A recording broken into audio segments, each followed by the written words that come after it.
Assalamualaikum, halo semuanya. Di sini kita dari kelompok 4 dan di video ini kita bakal ngejelasin tentang apa sih itu dinamika kependudukan.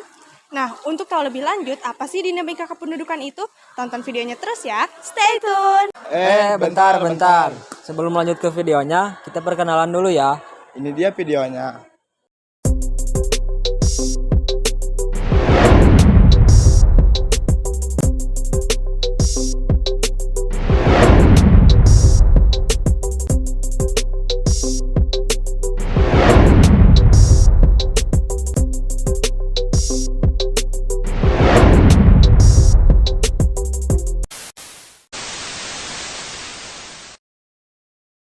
Dinamika penduduk yakni keadaan dikala struktur penduduk, jumlah, dan persebarannya mengalami perubahan balasan terjadi proses demografi, yaitu kelahiran, ajal, perpindahan. Dinamika penduduk juga ialah perubahan kondisi penduduk. Perubahan pergantian tersebut baik secara mutu dan kuantitas tersebut dipengaruhi oleh beberapa hal. Dinamika penduduk atau pergantian jumlah penduduk dipengaruhi oleh 3 faktor, ialah kelahiran, kematian, dan migrasi. Sumber data kependudukan diperoleh melalui hasil sensus, survei, dan pendaftaran penduduk. Sensus penduduk yaitu keseluruhan proses mengumpulkan, menyusun, dan menerbitkan data demografi serta ekonomi dan sosial yang menyangkut siapa saja pada waktu tertentu. Registrasi masyarakat merupakan kumpulan banyak sekali keterangan dari kejadian penting yang dialami oleh insan, mirip data perkawinan, perceraian, perpindahan penduduk, dan insiden-insiden penting yang lain yang tertulis. Mobilitas penduduk ialah perpindahan masyarakat dari sebuah kawasan ke wilayah lain dalam jangka waktu tertentu. Setelah penjelasan tadi, Sekarang kita lanjut ke sesi wawancara. kira-kira siapa dulu ya?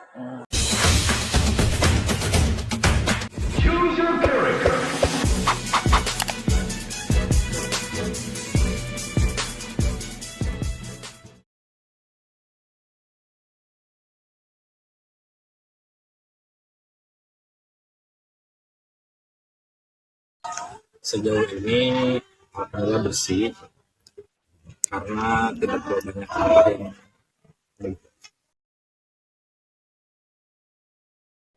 Kalau saya lihat sejauh ini di lingkungan saya pribadi itu belum mencapai kepatuhan karena pertama kan dari segi rumahnya itu tidak terlalu berdempet ya, jadi diatur sedemikian rupa sehingga paling kalau misalnya dalam satu rumah itu maksimal dihuni hanya satu keluarga saja. Ada memang beberapa warga yang memiliki lebih dari 2 anak, tapi itu tidak membuat lingkungan kita terlihat padat. Kalau berbicara kepadatan penduduk, setahu saya, apalagi berbicara tentang Indonesia yang tercatat sebagai salah satu penduduk yang paling banyak, agak mengkhawatirkan sih kalau beberapa tahun belakangan ini, apalagi setelah adanya pandemi, itu kelipatan angka kelahiran itu mencapai hampir 2 kali lipat.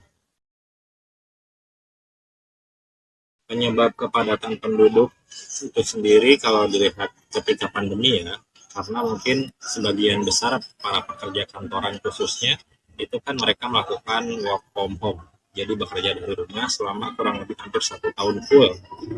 Nah itu juga yang menyebabkan biasanya kan kalau misalnya setahu saya ketika bekerja di kantor itu kan pasti melelahkan, berbeda ketika bekerja di rumah.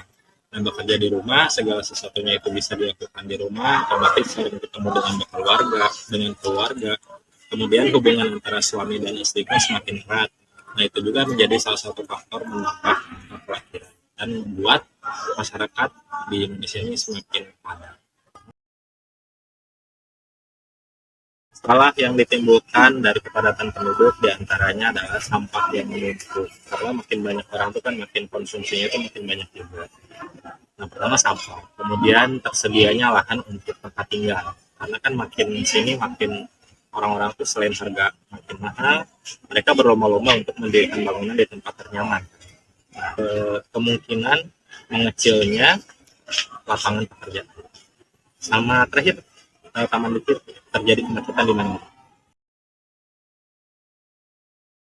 Kalau solusinya itu sendiri yang paling efektif menurut saya sejauh ini adalah ada program dari pemerintah namanya itu keluarga berencana. Nah, KB itu kan sudah dicanangkan dari berpuluh-puluh tahun lalu dan terbukti sedikit banyaknya ini efektif untuk menahan laju pertumbuhan penduduk yang makin meledak mungkin sih. Kemudian mungkin sekarang ada istilah baru mungkin ya, yang namanya itu child free. Nah itu udah mulai digaungkan juga. Jadi kalau dari saya sih KB cukup efektif. Kemudian sekarang adanya fenomena child free alias tidak memiliki anak. Nah dampaknya tentu saja pasti ada dampak positif sama negatif. Nah dampak positifnya adanya child free ini sedikit banyak kan mengurangi jumlah populasi manusia dan menahan lajunya. Dampak negatifnya itu ketakutan akan kepunahan suatu bangsa itu sekarang sudah mulai terlihat.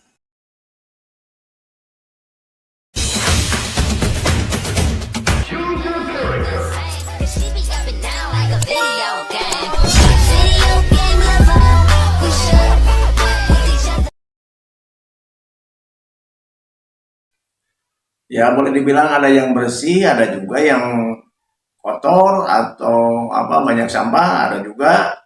Tapi di sekitar rumah Bapak ya sedikit bersih lah, boleh dibilang bersih. Pertama mungkin masyarakat sekitar ya pada rajin-rajin kerja bakti atau pengutirin sampah, terus nyabutin rumput-rumput itu apa kegiatan kebersihan lingkungan bersama-sama. Kalau menurut Bapak sendiri ya nggak termasuk lah kalau dibilang kumuh mah gitu. Tapi dibilang indah atau istilahnya apa rapi juga enggak, dibilang kumuh juga enggak. Alhamdulillah masih keadaan solid, saling apa toleran, juga apa solidaritasnya juga agak tinggi, ya nggak terlalu individu lah gitu untuk lingkungan masyarakatnya.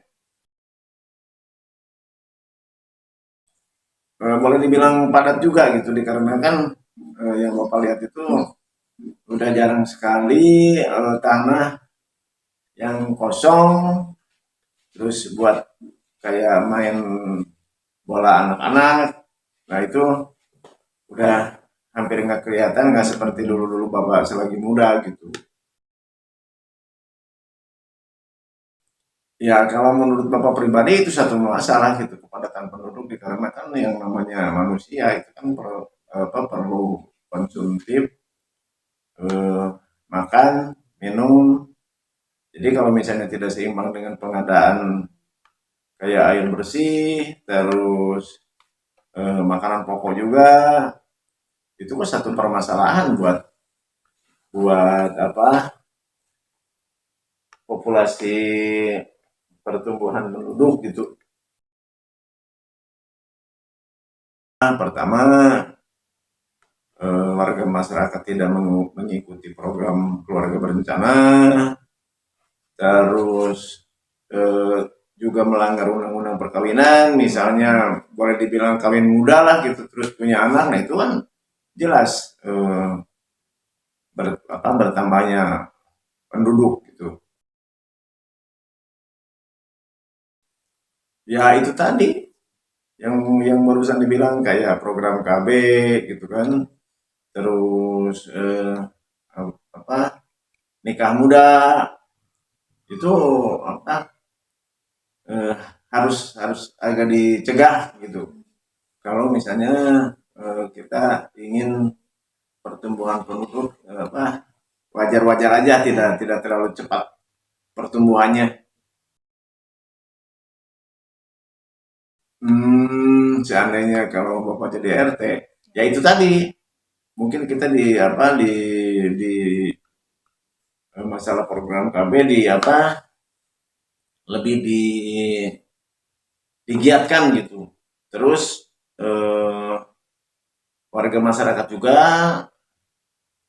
harus tahu dengan kita sosialisasi tentang kependudukan atau pertumbuhan penduduknya itu mungkin kalau di bidang kependudukan.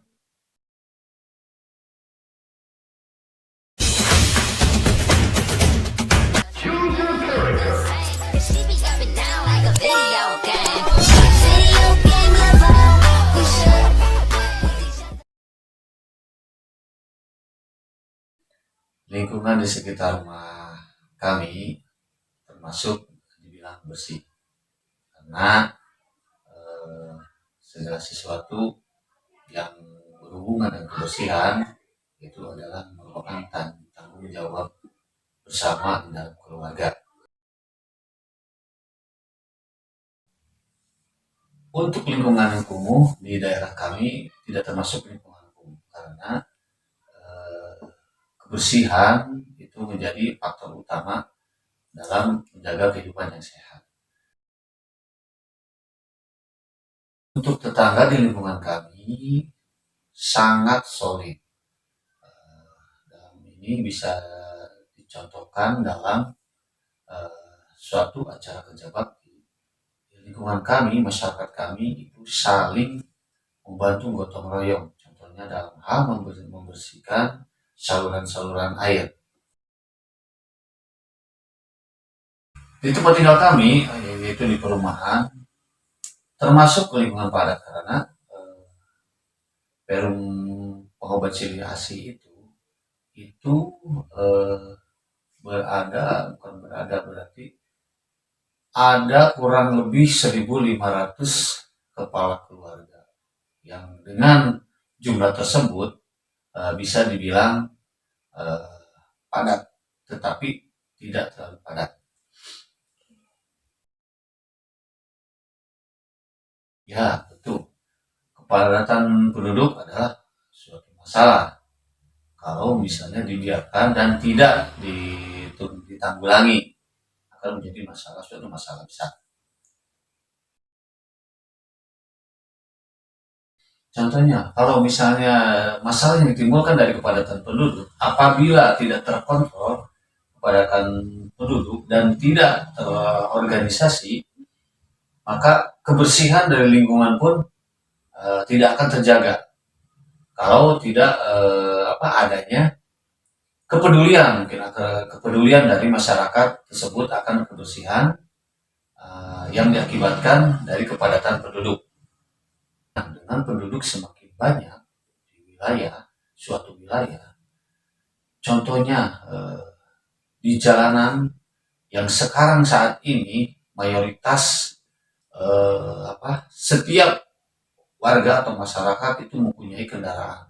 Semakin banyak penduduk di suatu wilayah berdampak terhadap lalu lintas di jalan raya yang menimbulkan kemacetan.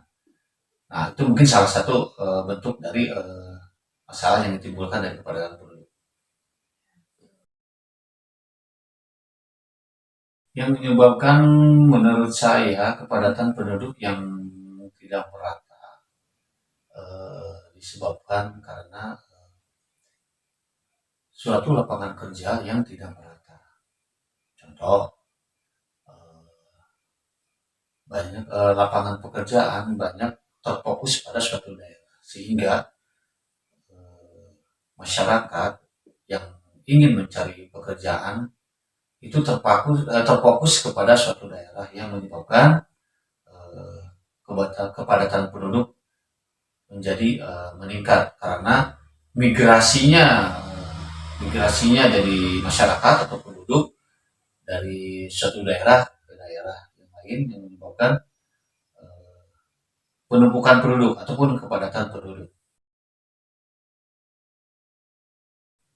Betul, angka kelahiran dengan kematian itu sangat berpengaruh sekali karena menurut saya di Indonesia itu angka kelahiran sangat tinggi dibanding dengan angka kematian yang menyebabkan tidak seimbangnya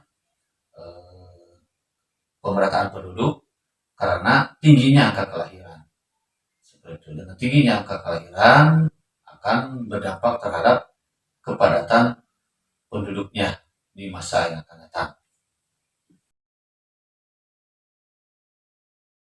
salah satu solusi dalam mengatasi kepadatan penduduk Indonesia yang pertama membuka lapangan pekerjaan dengan pemerataan lapangan pekerjaan di tiap-tiap daerah agar masyarakat yang mencari pekerjaan tidak terfokus kepada suatu daerah, sehingga kalau misalnya merata ada lowongan pekerjaan itu dengan merata itu kepadatan penduduk akan semakin terkontrol.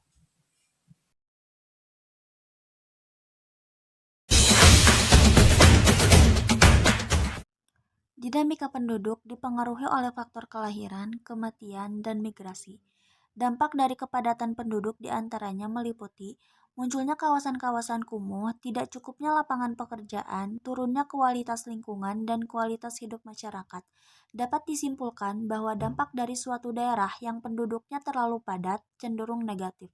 Dimensi kualitas hidup manusia secara umum dapat dilihat dari tingkat kesehatan, pendidikan, dan standar hidup. Permasalahan penduduk Indonesia dari segi kuantitas mencakup jumlah penduduk dan sebaran penduduk yang tidak merata.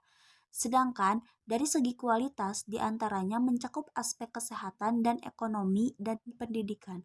Cara mengatasi kepadatan penduduk dapat dilakukan dengan melaksanakan pemerataan penduduk lewat program transmigrasi, mengontrol angka kelahiran di suatu wilayah dengan program KB, dan meratakan pembangunan di seluruh pelosok negeri. Sebentar dulu.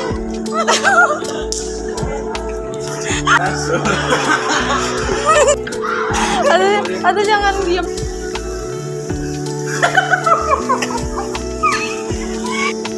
Assalamualaikum. Halo semuanya.